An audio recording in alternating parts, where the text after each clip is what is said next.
Hello my dear friends, welcome to my YouTube channel. आज की इस क्लास में हम डिस्कस करने जा रहे हैं वन वर्ड सब्स्टिट्यूशन, जो आपके एग्जाम पॉइंट ऑफ व्यू से इम्पॉर्टेंट है। आप किसी भी एसएससी एग्जाम की प्रिपरेशन कर रहे हो, वन वर्ड सब्स्टिट्यूशन तो आते ही हैं। तो इस सीरीज़ में हम इम्पॉर्टेंट वन वर्ड सब्स्टिट्यूशन को करते हैं। इससे पहले जो क्लासेस आई है, अगर आपने मिस कर दी हो तो डिस्क्रिप्शन में लिंक है, वहाँ से देख सकते हो। और आज की क्लास को प्लीज़ एंड तक देखना। अगर आप चैनल पर नए हो तो चैनल को सब्सक्राइब करके बेल आइकन प्रेस कर देना। विदाउट वेस्टिंग टाइम अपनी क्लास को स्टार्ट करते हैं। सो माय डियर फ्रेंड्स, आज की क्लास का फर्स्ट वन वर्ड सब्स्टिट्यूशन का स्टेटमेंट है, जो कि लिखा है a person with a long experience of any occupation. यानी कोई भी व्यक्ति को उसके फील्ड में, यानी वो जो काम कर रहा है उसमें बहुत ज़्यादा एक्सपीरियंस हो जाना, तब हम उस इंसान को क्या कहेंगे। जैसे कि आपने देखा होगा कि कोई मान लो एक्टिंग ही कर रहा है, एक्टिंग में बहुत एक्टिंग करते करते वो पुराना हो गया है। कोई भी फील्ड में कोई भी काम करते करते जब आदमी एक्सपीरियंस वाला हो जाता है तो उसको हम एक टर्म में क्या बोलेंगे। ऑप्शन है हमारे पास वेटेरन, जीनियस, सीजन्ड और आइलेट। तो अगर मैं बात करूं, आपने सुना होगा कि जैसे कि एग्जाम्पल के तौर पे समझाऊं कि दिलीप कुमार जो हैं, जो हमारे एक्टर थे, वो बहुत ज़्यादा वेटरन एक्टर हैं। वेटरन एक्टर आपने सुना होगा, वेटरन एक्ट्रेस सुना होगा, ठीक है। तो कभी भी ये टर्म आए a person with a long experience of any occupation, इसका एक वर्ड में बोलूँ तो वेटरन आंसर होता है। वेटरन हम उसके लिए यूज़ करते हैं जो किसी भी फील्ड में काफ़ी एक्सपीरियंस्ड हो गया हो। नहीं, ना तो ये सिर्फ एक्टिंग की बात है, ये किसी भी प्रोफेशन के लिए वेटरन हम बोल सकते हैं। जीनियस तो होता है बहुत ज़्यादा जो तेज हो, तो जीनियस भी नहीं होगा, सीजन भी नहीं होगा और आइलेट भी नहीं होगा। इसका मतलब होता है ग्रुप ऑफ आइलेट, ठीक है। तो ये भी नहीं होगा। अगला है आपका वन वर्ड सब्स्टिट्यूशन का statement, a small piece, a small bite, a small piece of anything. यानी कोई एक छोटा सा टुकड़ा या किसी भी चीज़ का एक छोटा टुकड़ा क्या कहलाता है। पहला देखो कैप्सूल, कैप्सूल तो कभी नहीं होगा, आप सभी जानते हैं कैप्सूल का मतलब। थ्रॉन्ग, थ्रॉन्ग मतलब होता है कांटा, ये भी नहीं होगा। मॉर्सेल कहलाता है। मॉर्सेल, ये स्टेटमेंट हमेशा याद रखना, मॉर्सेल का मतलब होता है किसी भी चीज़ का छोटा टुकड़ा, जिसको हम स्मॉल पीस ऑफ एनीथिंग भी कह सकते हैं। और एक वर्ड में बोलूँ तो मॉर्सेल होता है। नन ऑफ दीज वैसे भी नहीं है। अगला है किलिंग ऑफ अ चाइल्ड। अगर मैं बात करूँ छोटे बच्चे को मारना क्या कहलाता है, तो होमिसाइड तो ह्यूमन बीइंग को मारना होता है। जेनोसाइड भी नहीं होगा, ठीक है। इन्फेंटिसाइड कहलाता है, क्योंकि इन्फेंट मतलब छोटे बच्चे होते हैं और छोटे बच्चे को मारना इन्फेंटिसाइड है। ये जो साइड वाला वर्ड है, मैंने आपको पहले भी बताया था, इसका जब भी आएगा ये रूट वर्ड है किलिंग से रिलेटेड। जैसे कि सुसाइड क्या होता है, सेल्फ मर्डर, ठीक है। और होमिसाइड, जेनोसाइड, इस तरीके से कभी भी साइड वाले वर्ड आए, ये किसी न किसी के किलिंग से रिलेटेड होता है।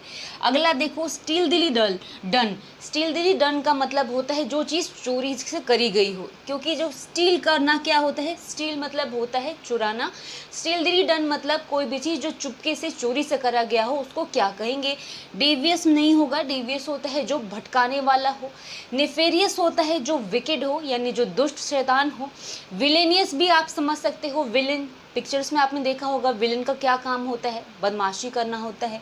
तो इस पूरी छोटी सी स्टेटमेंट, जो चीज़ें चोरी द्वारा करी गई हो, चुपके से करी गई हो, वो सरप्टिटियस कहलाती है, ठीक है। उसको हम सरप्टिटियस कहते हैं।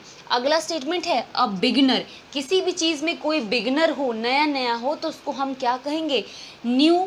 न्यू मतलब तो नया है, बट जो बिल्कुल शुरुआत कर रहा है उसको अगर मैं बोलूं तो वो नोविस कहलाते हैं। अ टाइरो, अ बिगनर, अ नोविस, ये तीनों तरीके से आप कह सकते हो।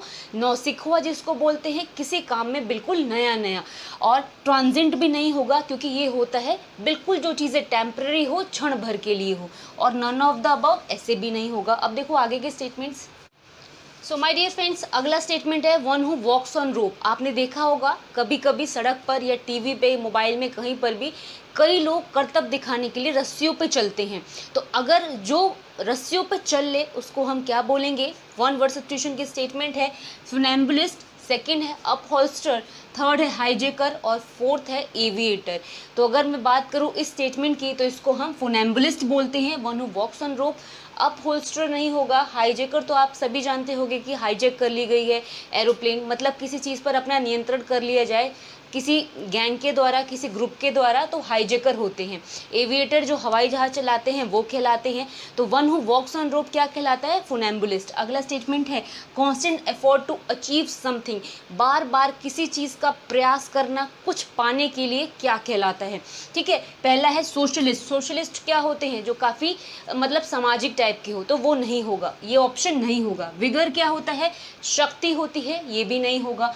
अटेम्प्ट मतलब होता है, जैसे बोलते हैं कि मेरा फर्स्ट अटेम्प्ट है, अटेम्प्ट मतलब प्रयत्न होता है या तो कोई कोशिश होती है, बट कांस्टेंट बार बार लगातार कोशिश करते रहना किसी चीज़ को पाने का, वो परसिवरेंस कहलाता है। ठीक है, constant effort to achieve something perseverance कहलाता है। अगला है a person who is made to bear the blame due to others. इस पूरी स्टेटमेंट को मैं एक वर्ड में बोलूं या एक छोटे से सेंटेंस में बोलूं तो आपने हिंदी में मुहावरा सुना होगा, बलि का बकरा बनना, यानी कुछ भी गलती ना करते हुए भी दूसरों का दोष मढ़ा जाना क्या कहलाता है? A person who is made to bear the blame due to others scapegoat कहलाता है। कभी भी ये स्टेटमेंट आए तो इसका मतलब स्केप गोट होता है। थीफ तो चोर होता है, पायरेट लुटेरा होता है, डाकू होता है, सी रॉबर होते हैं, और नन ऑफ द अबव कुछ भी नहीं होता।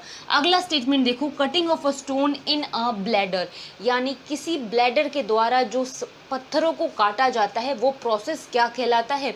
तो वो प्रोसेस लिथोटोमी कहलाता है। डिकोटोमी भी नहीं होगा, डिपोटर भी नहीं होगा, वेसेक्टोमी भी नहीं होगा। लिथोटोमी क्या कहलाता है? Cutting of a stone in a bladder. अगला स्टेटमेंट है द स्टडी ऑफ मैप्स। आप सभी ने अपनी क्लासेस में जब आप पढ़ते होंगे तो मैप पढ़ा होगा, तो मैप के ऊपर यानी मानचित्र का जो पढ़ाई होती है वो क्या कहलाती है? ऑप्शन है कार्टोग्राफी, जियोग्राफी, जियोलॉजी और एटलस। अब एटलस क्या होता है? एटलस खुद एक मैप टाइप का होता है, आप सबने एटलस देखा होगा, तो ये तो ऐसे भी नहीं होगा। जियोग्राफी भूगोल होता है, जियोलॉजी भी सब्जेक्ट है, कार्टोग्राफी होता है द स्टडी ऑफ मैप्स। अब देखो आगे के statements. So my dear friends, अगला स्टेटमेंट है a doctor who treats children, यानी छोटे बच्चों को जो डॉक्टर ट्रीट करते हैं वो क्या कहलाते हैं? यानी वो कौन सा डिपार्टमेंट है जहाँ पर छोटे बच्चों का ट्रीटमेंट करा जाता है?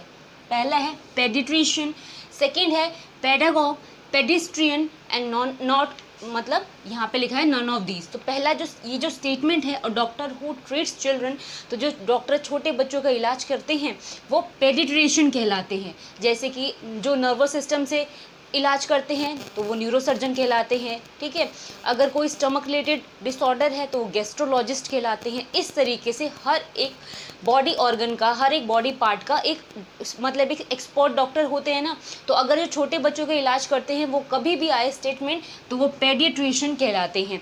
अगला स्टेटमेंट है किलिंग ऑफ वंस सिस्टर, यानी किसी को मतलब किसी की भी अगर बहन को मारना क्या कहलाता है? किलिंग ऑफ वन सिस्टर क्या कहलाता है? सुरोरिसाइड कहलाता है। Killing of one sister sororicide. Matricide मतलब होता है किलिंग ऑफ मदर। रेजिसाइड होता है किलिंग ऑफ किंग, और होमिसाइड होता है किलिंग ऑफ ह्यूमन बीइंग। ठीक है, अगला स्टेटमेंट है अ पर्सन हु मेक्स और सेल्स वाइन। अगर मैं बात करूं उस व्यक्ति को हम क्या कहेंगे? जो वाइन यानी शराब बनाता हो, बेचता हो, उसको हम क्या कहेंगे? पहला है विंटनर, सेकंड है मर्सर, थर्ड है थीस्ट और डी है फ्लोरिस्ट। तो फ्लोरिस्ट सभी जानते हैं, जो फूल बेचते हैं उसको कहते हैं, ये तो हो नहीं सकता। थीस्ट चोर होते हैं, ये भी नहीं हो सकता। मर्सर भी नहीं होगा। इस पूरे स्टेटमेंट का मतलब विंटनर होते हैं। विंटनर वो लोग होते हैं जो शराब बनाते हैं और बेचते हैं।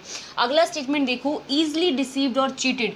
उस मतलब व्यक्ति को हम क्या कहेंगे? जो बहुत जल्दी मतलब चीट किया जा सके, धोखा दिया जा सके, उसको हम क्या कहेंगे? तो फेनेटिक होते हैं, कट्टर, ये नहीं होगा। ग्यूलिबल कहलाते हैं। इस पूरे स्टेटमेंट का मतलब वो लोग जो जल्दी से धोखे में आ जाए, छल हो जाए उनके साथ में, या आसानी से चीट हो सकते हैं। ईगोइस्ट तो घमंडी होते हैं, तो ये भी नहीं होगा। अगला देखो, a place where soldiers live, मतलब कहीं रहने को तो सोल्जर्स जो सिपाही है कहीं भी रह जाएंगे, लेकिन पर्टिकुलर प्लेस जहाँ पर सोल्जर्स के लिए रहने का स्थान बनाया जाता है वो क्या कहलाएगा? तो ऑप्शन ए नेस्ट। नेस्ट घोंसले में तो कोई रहेगा नहीं। लेयर होता है प्लेस वेयर टाइगर लिव, तो ये भी नहीं होगा। बैरिक्स वो जगह है जहाँ पर सोल्जर्स को रखा जाता है या सोल्जर्स रहते हैं। और पैलेस होता है राजभवन जहाँ पर राजा रहता है, तो ये भी नहीं होगा। अब देखो आगे की statements. So my dear friends, अगला स्टेटमेंट देखो, a place where bricks are baked, जो ईंटें बनाई जाती हैं उनको सेका जाता है, उस जगह को क्या कहेंगे? उस जगह को क्या कहेंगे जहाँ पर ब्रिक्स को बेक करा जाता है? तो पहला है मिंट। मिंट होती है वो जगह जहाँ कॉइन बनाया जाता है। किल्न कहलाती है वो प्लेस जहाँ पर ब्रिक्स को बेक करा जाता है। ऑल्टर होता है जहाँ पर पूजा करा जाता है। और नन ऑफ दिस, तो ऐसे भी नहीं होगा, ठीक है। तो कभी भी आएगी जहाँ पर ईंटों को बेक करा जाए वो कौन सी जगह है? तो वो किन कहलाती है। अगला स्टेटमेंट है place where wine is produce. अब बताओ जहाँ पर, अब हमने पहले पढ़ा था कि जो वाइन को बना के बेचता है उसको क्या कहेंगे, लेकिन उस जगह को क्या कहेंगे जहाँ पर वाइन बनाई जाती है? तो पहला है कसिनो। कसिनो तो आप सभी जानते होंगे, जहाँ पर मतलब गैम्बलिंग होती है, कसिनो उसको कहते हैं, जहाँ शराब वराब भी मिलती है। दूसरा है बेकरी। बेकरी वेयर जहाँ पर केक वगैरह मिलता है, केक वगैरह बनाया जाता है। ब्रीवरी वो जगह है जहाँ पर वाइन बनाया जाता है।